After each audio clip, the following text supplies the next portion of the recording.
Warning, all minors, if you're under 21, please click off this video. We don't accept a minor. But all jokes aside, this video is for educational, documentary, and scientific purposes only. Do not attempt to replicate any content shown if it's illegal where you live. You're going to get arrested. Thank you. Yo, Plug Talk. This episode is brought to you by... What are you watching? It's definitely Basil TV. That's my new YouTube channel, y'all. Make sure you go check out Definitely Basil TV.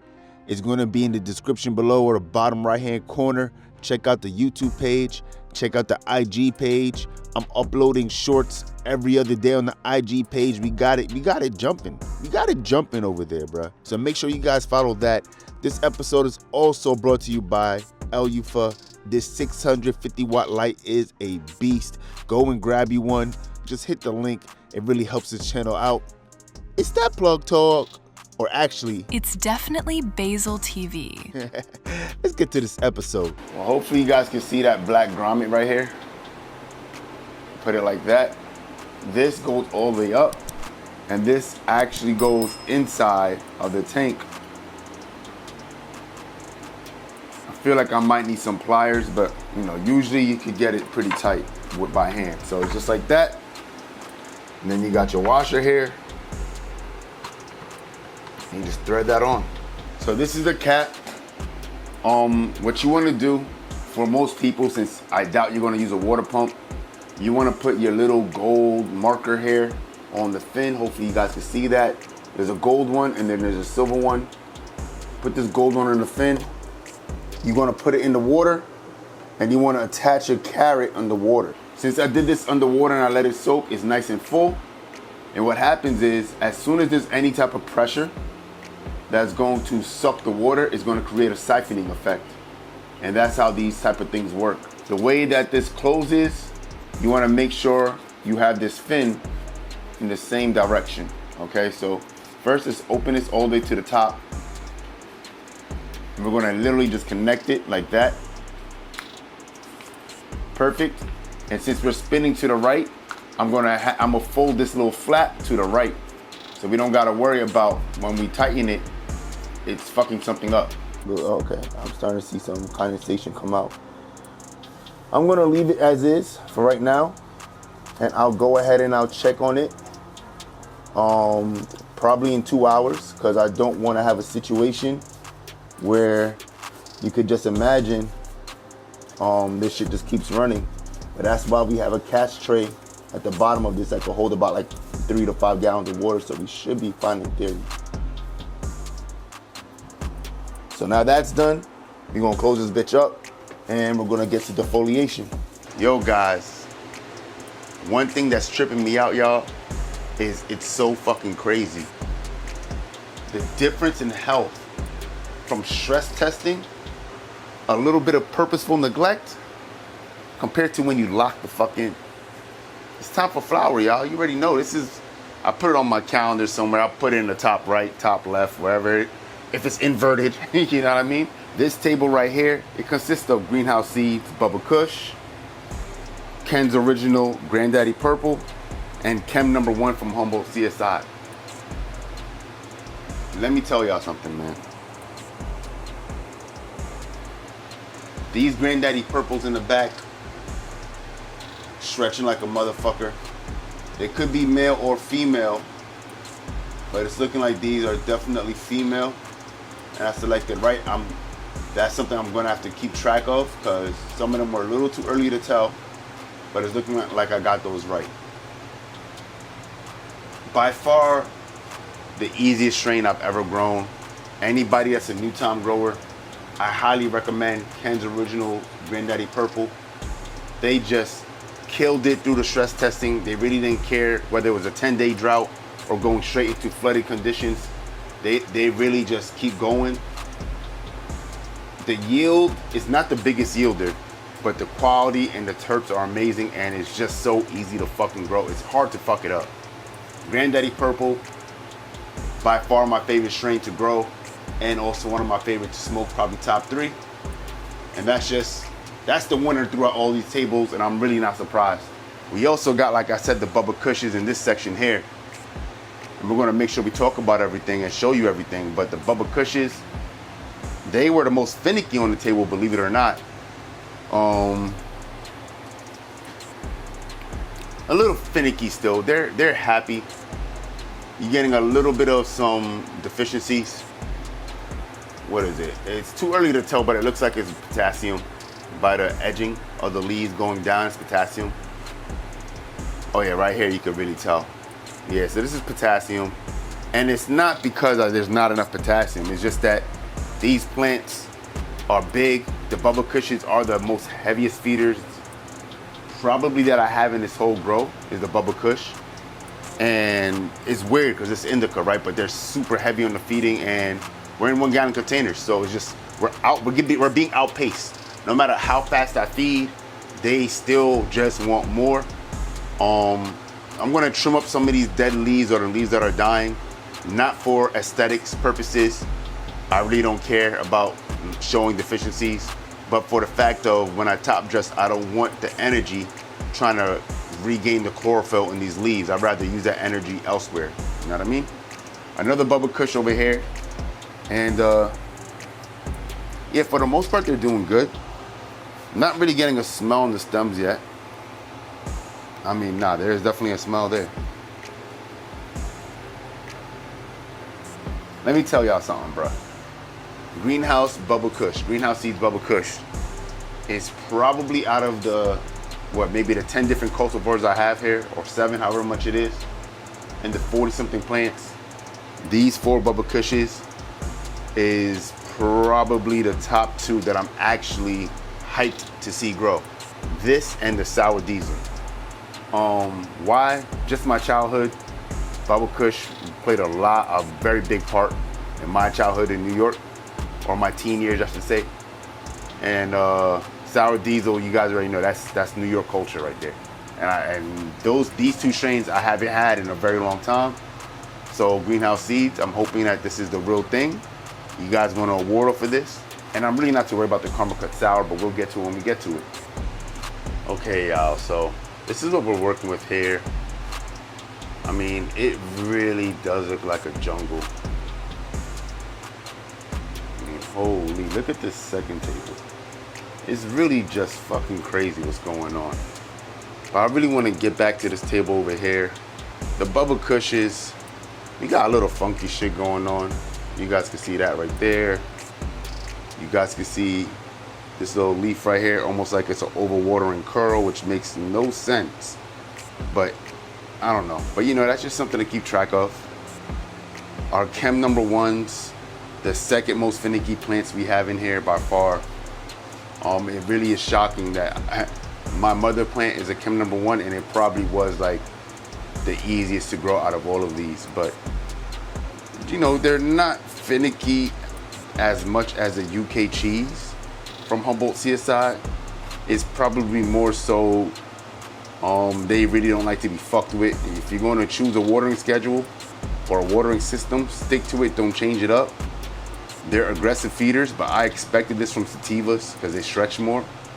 So again, we literally top dressed 5 days ago or 6 days ago. I'm gonna put it up again. But you see we're starting to get potassium deficiency. And yeah, that's just something to keep track of. But the bubble cushes, which are indicas, are just way more hungry than these plants. I don't understand it. I thought there was a correlation between the two, but there's not. Okay, and in the back over here, we have all of our granddaddy purples. Nothing too crazy to show at this moment in time. I'll move the tables more probably next episode. Or maybe after I go and I super crop some of these, because I just don't want some of these to get cooked by the light at this moment in time. And yeah, so, oh yeah, one major thing we actually have to go over. This is a major thing. I'm having a light leak issue with this AC unit. So I bought some solutions and we're gonna try them out when it's time to do the pest treatment and the top dress. So make sure you stay tuned for that. Long story short, through the AC vent that's actually exhausting the cold air, sunlight is getting through. It's not like a beam of sunlight, but it's definitely, it lights up the room, right? And I could get away with it now since we're only 5 days in flower, but I need to fix that yesterday. So I'm gonna fix that as soon as possible. And then I got some gaff tape to cover up all the other lights that are being emitted like by my sensors. This is something I just never thought of because I never had to deal with this when I grew in tents. You know, the AC was never in the tent. The sensors were not in the tent, they were outside. So, you know, we just gotta figure things out. It's learning struggles as we go, growing pains. Now this table here, this table number 2, let me move my chair away. So we got the table number 2 here. We have my mother plant, which is a Humboldt CSI Chem Dog number 1. We have UK cheese from Humboldt CSI. We have Exodus cheese from Greenhouse Seeds. And we also have Chem D from Humboldt CSI. Now with the Chem D, it's probably the third one I'm most excited for, because the Chem D is supposed to be the most skunkiest smelling one, the most foul smelling one out of all of them. The Chem 91 on the next table, we'll get into it, is the father or the mother or whatever you want to call it. It's the one of the parents of the actual sour diesel strain. But, you know, that's neither here or there.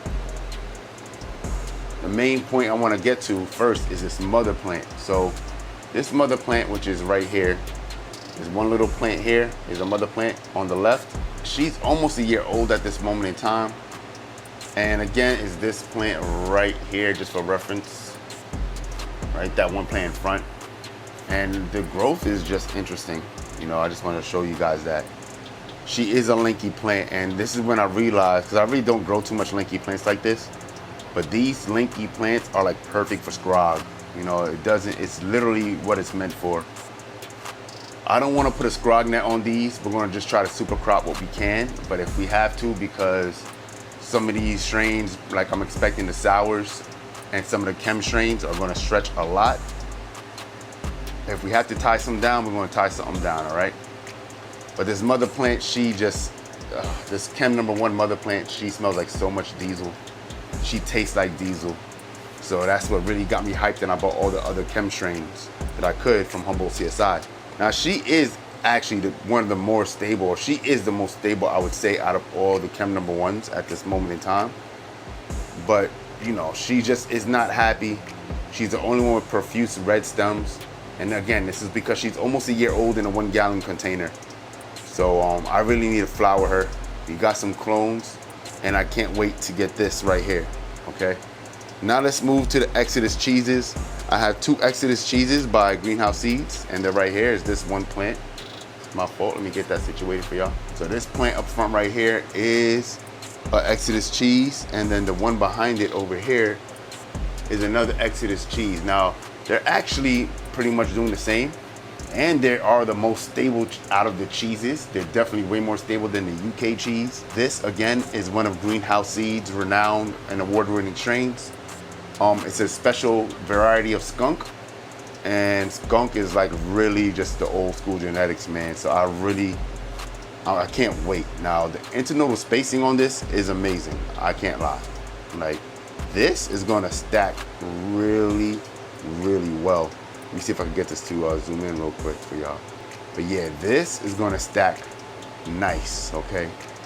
That is some real nice stacking. It might even be just one donkey dick cola, like really like that. We'll see. The branching is coming out really nice on the structure over here. It's just really, really good. I'm actually really hyped to see.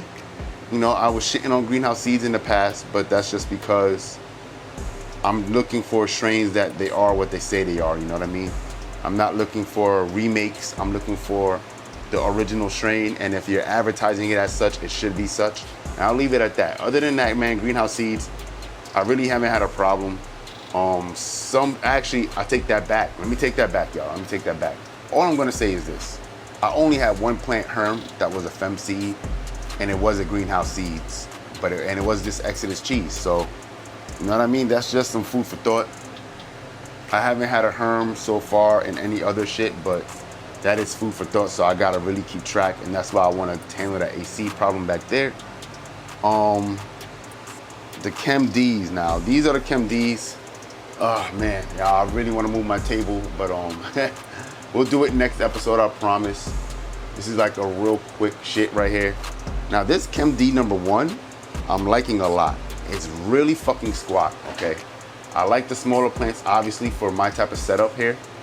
and she was the most finicky out of all the Chem Ds. I mean, she was religiously throwing up taco leaf, kind of like this Chem 91 here. I was kind of throwing up a little bit of a taco leaf, as you can see right there.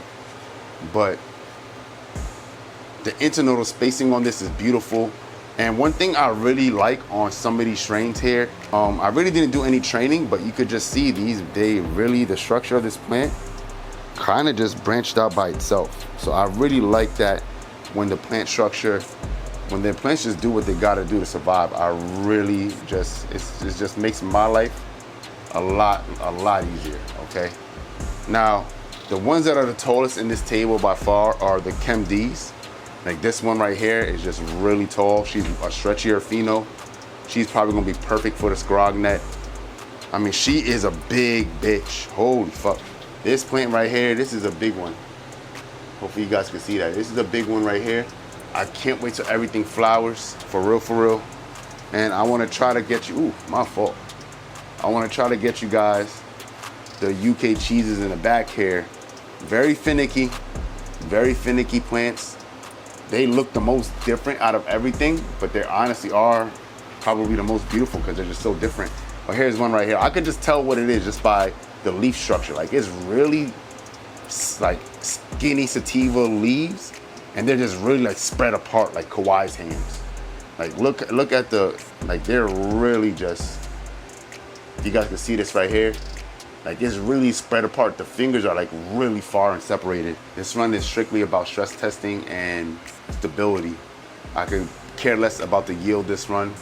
I just want whatever my cornerstone of my own genetics to be. It has to be resilient, super stable, and easy to grow. So, do you guys really want to, if you guys really want to, I don't want to move this table. I really don't. I don't want to move this table right now, y'all. Let me see if I could go in the back for y'all real quick. So without trying to do too much, because I don't want to do too much, this is what we're looking at here. And again, all these plants on the back of this table are UK cheeses. So I just wanted to show you guys just a different angle so you can see, like, this shit, it really does look. Everything just looks so good, man. You know, it's crazy. A lot of people hate how much I defoliate, but it's like, bro, this is bro science. I have no documentation on it. This is my observation. The reason why I defoliate so heavy is, one, I want every top to get light, and two, I realize when you cut off a lot off the top, it encourages the side branches to shoot out more. And I really needed that for all my clones. Now let's get to this last table real quick and we can continue with the video. The Chem 91. So this table is only full of Chem 91s and sour diesel. Now the Chem 91s, interesting enough, which is the parent of the sour diesel, they're actually pretty small. I wasn't expecting that. Well, I'm not gonna say small. They're still the tallest. They're amongst the tallest on this whole setup. But I expected it to be taller than a lot of other ones. And the sour diesels, I expected to be the tallest, and it looks like, yeah, they're going to be stretching for a long time. The ones in the back, those are all sour Ds. And it's probably going to be stretching for a very, very long time. I don't like the structure out of any of these Chem 91s. I'll say only two of them. If you want to look at the structure, you see they're just really like pencil. If you don't do nothing, they just grow straight up. The side branches don't really do much. Like, look at this. This is just like a pencil plant, okay? That's not what I want. Now, this one down here is a little bit better. She stretches out, and the one in the back here, you can see she did this. They did this all by themselves. How it's spread out, I like that, okay? Granted, I could say that a lot of these branches, they're very flexible. The Chem 91 branches are flexible compared to the Granddaddy Purple. If you don't train it, forget it. You're not bending that branch, bro. Just forget it. The Granddaddy Purple, you gotta get on it early. The total linkier strains, they're just a little bit more pliable and forgiving to put in a scrog net, okay? And then we have the sour diesels over here, all in the back. Now we have the sour diesels over here. Everything that you're looking at, basically, all this top shit is sour diesel. We handle the purple stems for the most part. The Chem 91 has a lot of purple stems compared to the sour diesel. I just wonder, I mean, obviously that's also genetics, but I wonder what the sour diesel has where it's less CalMag dependent or just doesn't have that purple trait of the stem where it's just more prone to it. For the most part, the sour diesels have been cruising. I'm not gonna lie. The sour diesels by far are the easiest to clone. They're the only strain I've ever grown that you could do the Kratzky method or the water cup method and use artificial lighting to get roots. And again, that's just by putting your clones in a cup of water under light and it will root. I've never seen that done before out of any other strain. Usually it needs sunlight, not artificial lighting.